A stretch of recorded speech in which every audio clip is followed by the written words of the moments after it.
Olá! No programa de hoje, a histórica presença dos militares na política brasileira. Ao contrário do que diz o senso comum, os militares não voltaram para a política no governo Bolsonaro. Antes, durante e depois da redemocratização, eles permaneceram em governos de direita e de esquerda, sem abandonar a crença no papel de mantenedores da nação. Essa conclusão está no livro República da Segurança Nacional, Militares e Política no Brasil.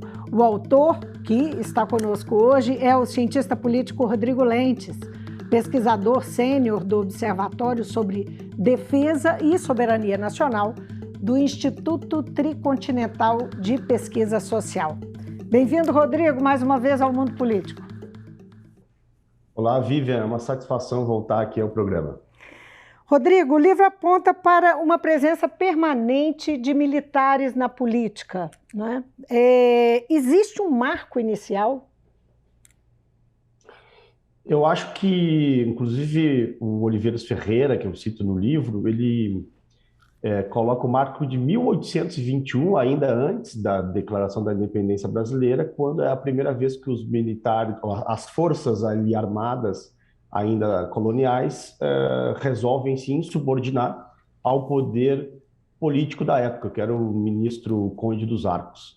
E eles conseguem derrubar o ministro, e logo em seguida vem a Declaração da Independência e a fundação do Brasil.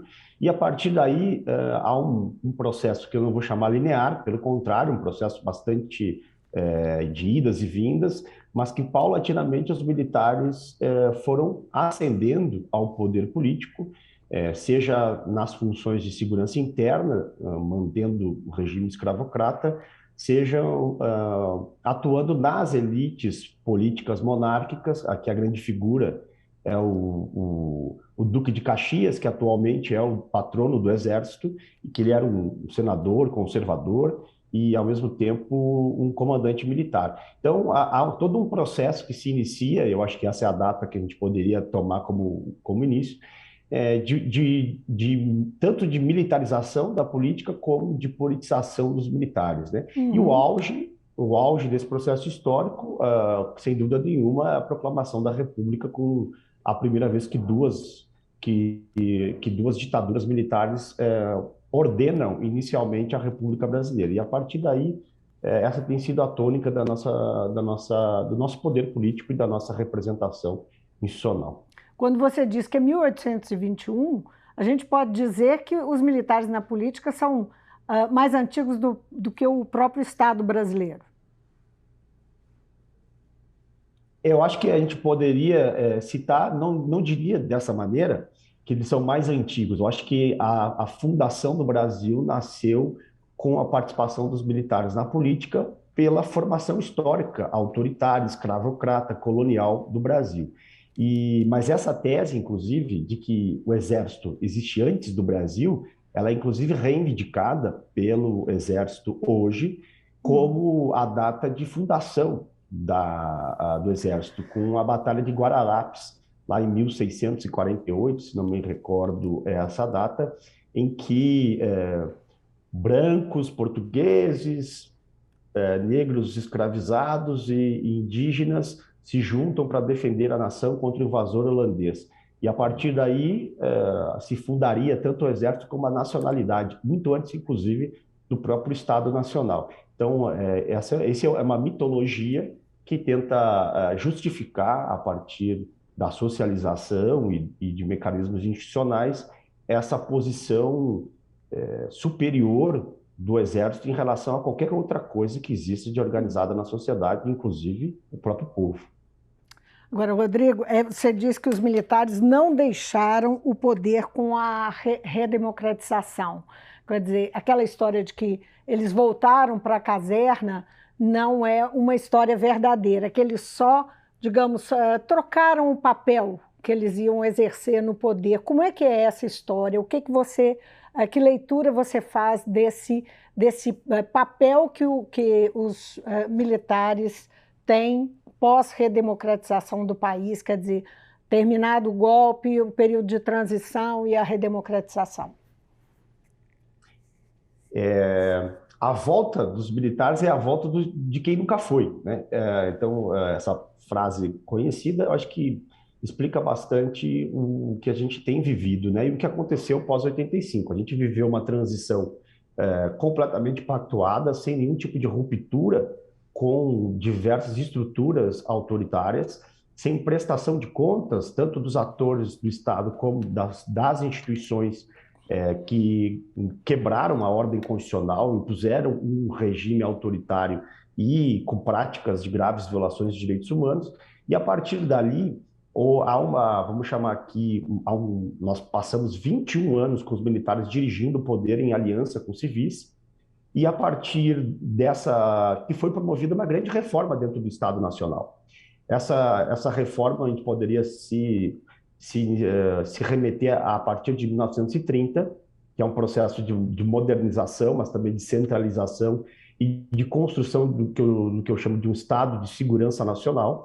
E esse processo, que foi de permanente disputa, tanto dentro como fora da organização militar, ele se completa a partir de 1985, e a partir daí os militares, vamos chamar aqui, passam a atuar mais no deep state, para usar um termo muito comum para explicar a participação dos militares e de outras burocracias nos Estados Unidos, em que eles passam a se manter em posições estratégicas dentro do Estado, em termos de missão ideológica, manter o legado de 1964. Então, quando a gente vê cada 31 de março, todos os generais, seja qual for qual geração tenha sido, e sobre qual governo esteja o Ministério da Defesa, ou o comando das três forças, sempre vão se referir com tonalidades distintas, mas como 64 como um marco tanto do Estado, como da nação e como da nossa democracia. E isso é porque é a missão institucional. Então, eles permaneceram, eu diria que, primeiro, quando a gente vai olhar o artigo 142, o 142 estabelece três grandes missões, eu não vou chamar missão aqui, três grandes competências constitucionais das Forças Armadas Brasileiras. A primeira é a defesa nacional. A defesa nacional, ela, embora seja um papel das Forças Armadas, ela é de responsabilidade civil. Então, o poder civil comanda a burocracia militar em torno da sua política nacional, sua estratégia nacional. Durante todo esse período, o Ministério da Defesa e a definição da política e da estratégia de defesa nacional tiveram nas mãos dessa burocracia militar. Ou seja, isso não foi nem democratizado e nem desmilitarizado, que é o que as democracias liberais pluralistas fazem. Segundo, mesmo quando os ministros eram ministros civis. Por quê? Porque nada vai adiantar um ministro ter uma burocracia inteirinha sendo executada por militares. O ministro ele vai lá, está no alto comando do Ministério, do Estado-Maior Administrativo, vamos chamar assim, para lembrar o Weber, do Ministério da Defesa, mas todos os seus funcionários são militares. Eles devem obediência e devem disciplina à organização militar, né? Inclusive, eles podem ser presos, descumprindo alguma ordem do comandante militar. Então, ainda que estejam destacados temporariamente para atuar em funções civis. Então, de nada adianta, eu diria que é importante ter um ministro civil, mas é completamente insuficiente e muitas vezes serve como uma fumaça para um manter das coisas autoritários. Para além do Ministério do tema da Defesa Nacional, nós temos as duas questões de segurança interna, que são completamente incompatíveis, isso é importante dizer. São incompatíveis com qualquer regime democrático. Isso são coisas muito comuns, infelizmente, na América Latina, que passou por ditaduras de segurança nacional e que as Forças Armadas são responsáveis, ainda que sob eventual comando de poderes constitucionais, de garantir, primeiro, a estabilidade institucional da democracia. Então, e aqui o grande aparelho é o Gabinete de Segurança Institucional. Historicamente, esse gabinete ele foi criado em 1930 para ser o Estado-Maior do governo provisório, depois do golpe de 30, depois ele vira Estado-Maior de governo, e depois ele se torna Casa Militar. Por um período passou o gabinete militar, depois se transformou em gabinete de segurança institucional. Esse é um aparelho, um literal aparelho militar, onde há um governo paralelo de um planejamento de segurança nacional, em que o poder civil, democraticamente eleito, simplesmente não participa. Não participa. Mas isso histórico em todos esses anos da redemocratização? Eu acho que você está faltam falando de agora? estudos. Não, eu estou falando histórico desde a democratização, no mínimo. E antes de 1930, faltam estudos, inclusive, para amparar empiricamente isso. Agora, esse aparelho do Estado dentro da presidência da República, Vivian, ele foi replicado em todos os governos estaduais. Então, a partir do desenvolvimento da polícia militar, que é a terceira grande função, a manutenção da ordem e da lei. Essa manutenção, ou melhor dizendo, da lei e da ordem. As polícias militares, antes, até 1930, eram exércitos de oligarquias locais. Elas passam primeiro por um processo de federalização e depois um processo de centralização, sobretudo depois de 64, onde elas são completamente subordinadas e integradas às Forças Armadas. Então, elas são forças regulares e auxiliares das Forças Armadas, e a disciplina, a doutrina, o armamento e inclusive a nomeação dos comandantes militares, dessas polícias militares, passam pelo Comando de Operações Terrestres do Exército, que integra o alto comando. Essa ligação, inclusive, é constitucional, né? Ela está prevista na legislação ordinária, e as polícias militares, como forças auxiliares e reservas do Estado, das Forças Armadas, elas estão na Constituição, inclusive. Se não me engano, é o artigo 144 da Constituição. Agora, você está falando de um papel que assume e de uma estrutura, né, da participação dos militares. Eu queria falar um pouquinho de uma parte que você explora muito, que é a questão do pensamento que permeia as Forças Armadas, os militares como um todo no país, né? Primeiro, uma pergunta sobre esse pensamento. Quando você fala que há um pensamento e como ele é construído e tal, ele primeiro, é um pensamento único? Os militares, nós podemos dizer que eles têm um pensamento hegemônico? Então, vamos lá. Primeiro, o que eu quero dizer com pensamento, né? Pensamento aqui é de um sentido muito lato, muito correlato, inclusive, à ideologia, que se refere a um conjunto de crenças, de valores, que são compartilhados por um determinado grupo, e esses valores orientam as margens do comportamento desse grupo. Então, essa é a noção de pensamento, a noção ideológica. Vamos chamar esses marcos ideológicos, é uma forma de ver o mundo, é uma forma de interpretar, inclusive, tanto o papel do militar na sociedade, como dentro do Estado. Então, e essa construção, que a gente vai chamar de coesão ideológica, ela foi um objeto de disputa, tanto dentro como fora da organização. É um processo histórico em que, vamos chamar aqui que uma visão de desenvolvimento mais nacionalista e ligado ao trabalhismo foi derrotada dentro da organização militar e também fora dela com a ditadura de 64.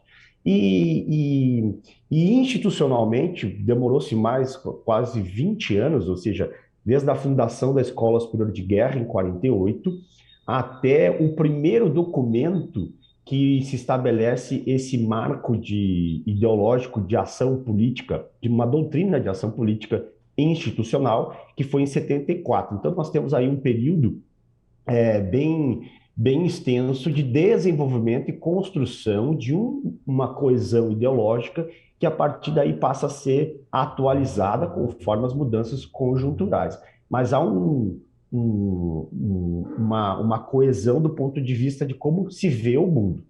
Essa coesão ideológica, Vivian, não elimina, ao contrário, ela valoriza as divergências entre grupos, as preferências, as formas de interpretação da própria conjuntura, inclusive em termos táticos e estratégicos. Mas isso demonstra, e aí é isso que eu tento demonstrar no livro, foi o que eu fiz na minha tese também, há um sistema de crenças onde existem categorias e essas categorias elas orientam, no geral, o comportamento da instituição e dos membros que são, vamos chamar aqui na palavra, são socializados e educados por essa mesma instituição.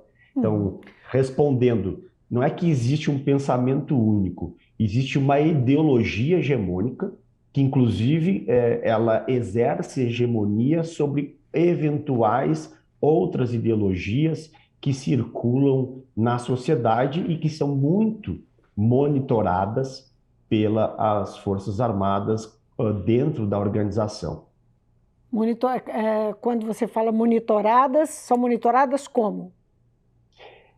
Sobretudo pelo Serviço de Informações do Exército, né? Quando um militar ele tem alguma relação, um militar da ativa tem alguma relação com algum partido de esquerda, por exemplo, o Serviço de Informações ele busca, ele chama esse militar e pede que ele preste informações, que tipo de relação ele está tendo, qual é o vínculo, por que está lá. Passa por algum tempo a observar esse militar, para se de fato ele não tem nenhum tipo de vínculo. Muito ao contrário dos militares que comungam essa ideologia oficial do Exército. E que é muito claro, isso, o que eu estou falando não é nem interpretação, isso é institucional. A doutrina de segurança nacional, que o termo oficial é planejamento estratégico, é da mesma forma que o Golbery de Couto Silva chamou em 54, quando ele estrutura essa doutrina, ela é um planejamento de segurança nacional, de ação do Estado, e que tem uma ideologia, tem valores ideológicos. E isso é abertamente defendido, não há nenhuma... Quando aconteceu o processo de redemocratização do país, uma discussão muito que estava muito presente é o quanto ainda existiam mecanismos de espionagem interna no país, não é? O quanto o Exército, as Forças Armadas estavam envolvidas em espionagem. Então tinha o SNI foi extinto, aí veio a ABIN. Esses instrumentos atuam ainda a serviço dos militares?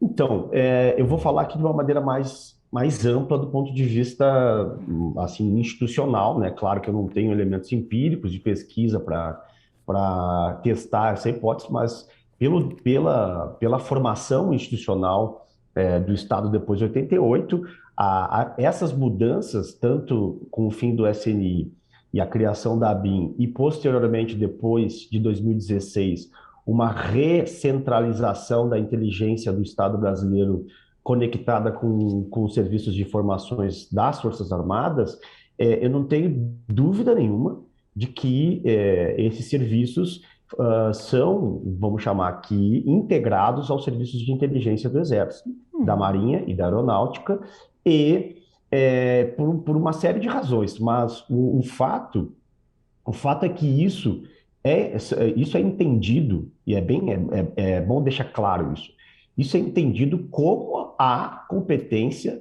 constitucional das Forças Armadas. Se faz isso porque essa é o papel constitucional da organização militar. Mas então, a busca interna de informação? Sim, do a segurança cidadão, interna. enfim, do partido político? Tudo isso é monitorado. Não, e pois mas não... isso até é previsto assim, que é papel do Exército, das Forças Armadas fazerem isso? Não, veja bem, o que é papel? O que é segurança institucional? Até eu converso com meus colegas da ciência política, que assim, é muito difícil a gente definir o que é segurança institucional, né? Segurança institucional basicamente, para os militares, a segurança nacional. Então, quando a gente vai... Então, uma questão de ponto de vista, eles têm um limite que é uma questão de ponto de vista institucional. Que é vamos chamar aqui, e veja bem, tudo que eu estou falando isso da instituição militar, da organização, é de responsabilidade civil. eles são uma burocracia militar, e assim como qualquer outra burocracia civil, eles são comandados e governados por poderes eleitos de forma democrática. Então, cada governo que passou não resolveu esse Uhum. passado de desestruturação autoritária, inclusive institucional, das Forças Armadas. Então, o papel de segurança institucional está diretamente ligado com a estabilidade das instituições democráticas. E o que torna, o que desestabiliza? O que é considerado uma disfunção do sistema político que deve sim ser objeto de ação estabilizadora? São vários elementos que eu poderia citar aqui a partir desse planejamento institucional de ação política das Forças Armadas. Nós estamos vendo aí todos os elementos da crise política que se instaura no país desde 2013 são exemplos de ameaças institucionais à segurança institucional que seria, então, a competência constitucional das Forças Armadas em atuar. Então, essas ações de nível de inteligência, de monitoramento, seja de partidos, de lideranças, de movimentos sociais, de indivíduos, eu diria inclusive de jornalistas, Vivian, isso faz parte de uma concepção preventiva dessa ideia de segurança institucional que vem sendo, vamos chamar aqui, acentuada hoje, mas que já vinha antes de 2016, tranquilamente. Mas é que entra em conflito com a ideia de democracia, né? De um Estado democrático. É incompatível, como eu mencionei antes, forças armadas em um regime democrático, e democracia aqui eu estou me referindo ao liberal pluralismo, não é nem de uma democracia um pouco mais democrática, para usar a redundância aqui, mas a concepção de democracia ela é incompatível com forças armadas cuidando da segurança interna. Isso não é papel de forças armadas. E nós mantemos isso. E o que aconteceu? Aconteceu que desde 85, em todos os momentos que se tentou mudar de alguma maneira o status quo e as estruturas desse legado autoritário, as Forças Armadas foram uma força de desestabilização da democracia e estabilização desse legado autoritário.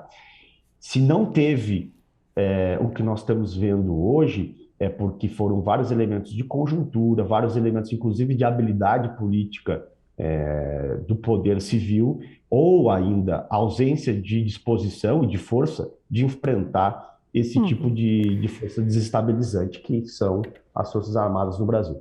No seu livro aparecem muito as palavras moderadores, supervisores da ordem nacional, essa ideia de tutores, não é? Que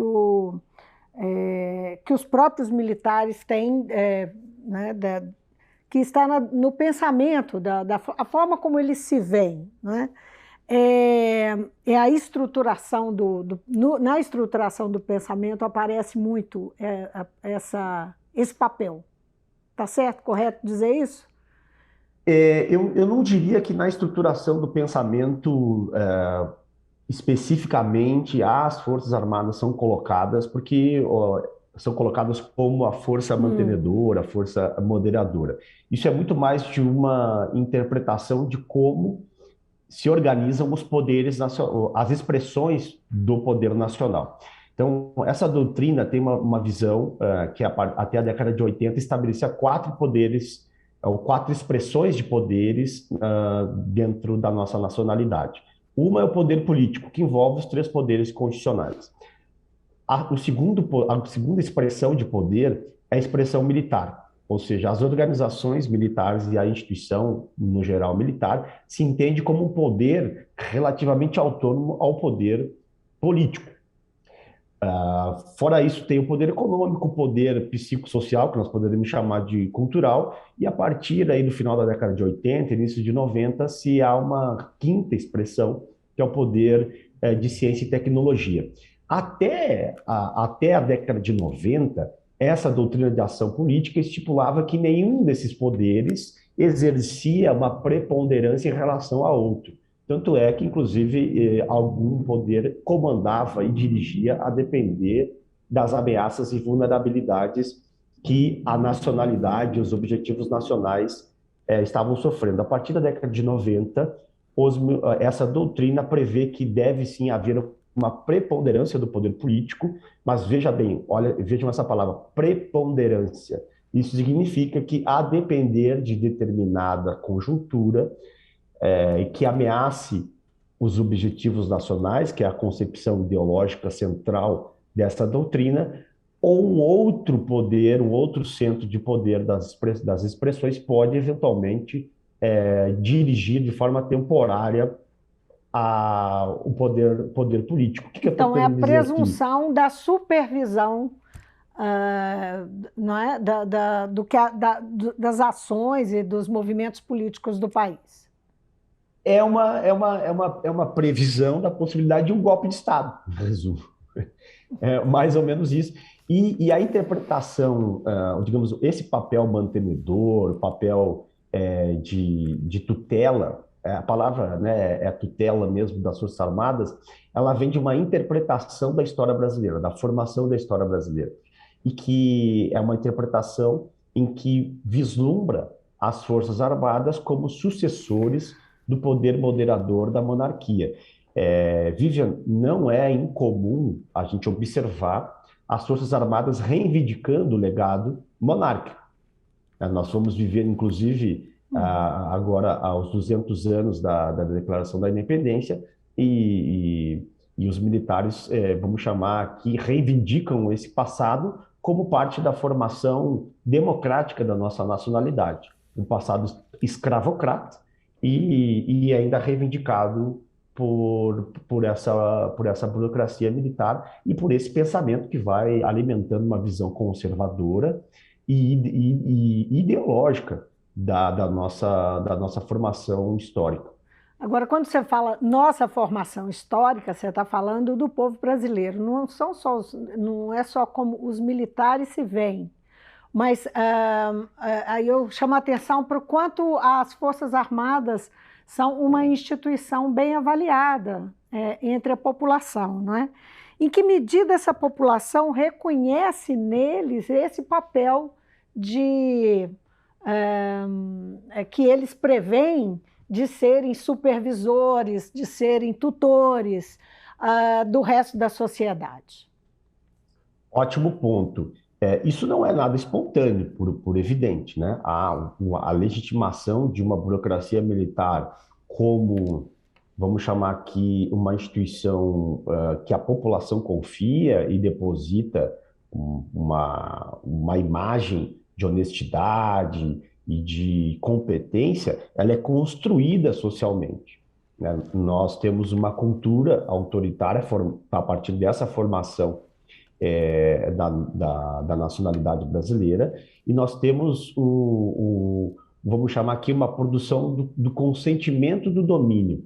As elites políticas aceitaram e continuam, em certa medida, aceitando esse papel dos militares como árbitros do jogo político, e como moderadores da política e da elite política que tem déficit, vamos chamar aqui uma diminuição moral em relação aos militares, e há um processo de produção dessa legitimidade que envolve a manutenção dos militares em diversas ações que não fazem, que são completamente estranhas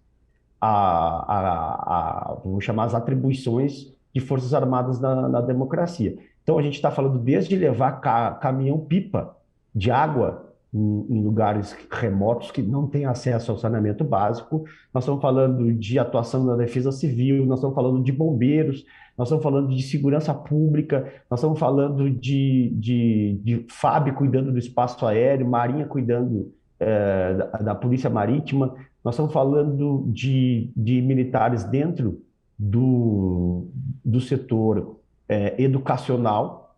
Então, há há um conjunto de ações que constrói esse consentimento do domínio que está na raiz autoritária brasileira, que está na ausência de uma mais ampla democratização, sobretudo da representação política, e que está também no consentimento desse domínio, na legitimação desse domínio em relação às elites civis, que não entendem que quebrar e romper com esse vínculo autoritário nas instituições é necessário para que a própria sobrevivência dessa elite política seja alcançada.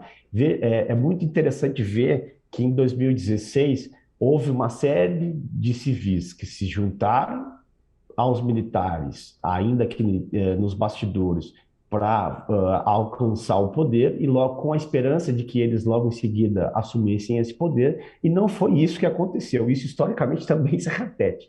Então, eu acho que essa legitimidade ela é construída tanto pela burocracia militar, mas também pela própria elite política, que, na minha opinião, cava sua própria morte. Mas então o que você falou que é difícil de recuar na presença militar, não é? O que a gente pode pensar do futuro das relações entre o poder civil e o poder militar, que no caso, por exemplo, de Bolsonaro não ser reeleito? O que a gente pode pensar do nível de dificuldade, desafio que terá o Lula, por exemplo, se for eleito? Então, claro, aqui é uma projeção de uma tendência que a gente pode observar a partir do estudo de alguns anos a respeito desse tema, mas é claro, eu não estou aqui fazendo previsões sobre o futuro, porque não é esse o meu papel. Mas o que está posto na mesa, de forma muito clara, é que a coerção seguirá sendo usada como moeda política dos militares no jogo democrático, no jogo eleitoral. Então é isso que está acontecendo, né? E que é o que aconteceu também depois aí a partir de 45. E o comportamento é muito interessante lembrar a figura do Paulo Sérgio, que é o atual ministro, e que então era o comandante do Exército, que se tinha como uma figura que era dissociada do bolsonarismo.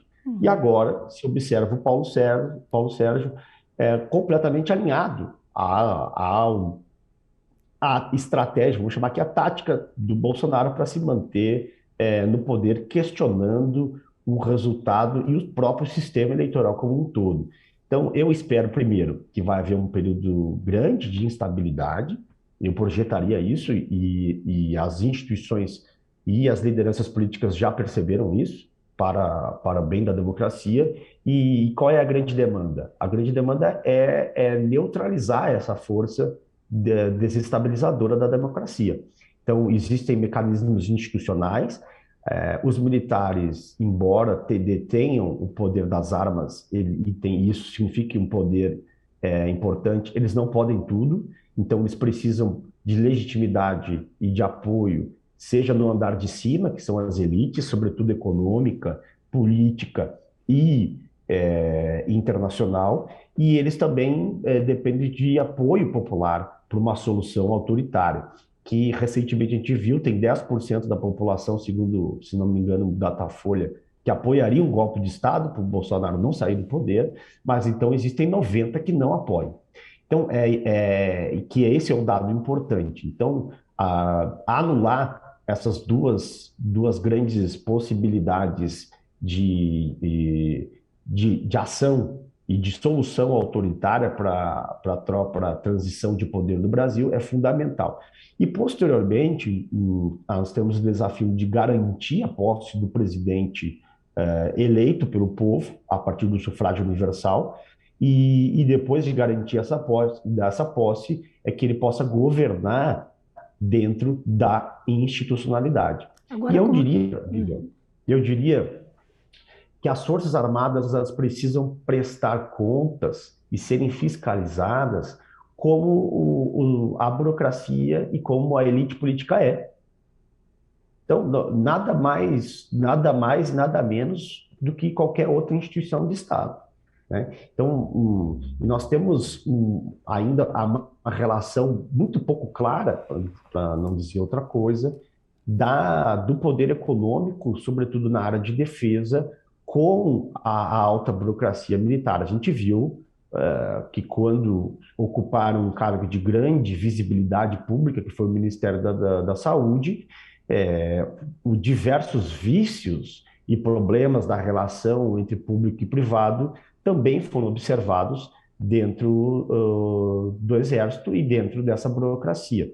Recentemente, foi feito até um acordo de delação premiada do Ministério Público Militar com um grupo de empresários que reconheceu que desviava uma série de recursos públicos junto a 64 quartéis do Exército do Rio Grande do Sul.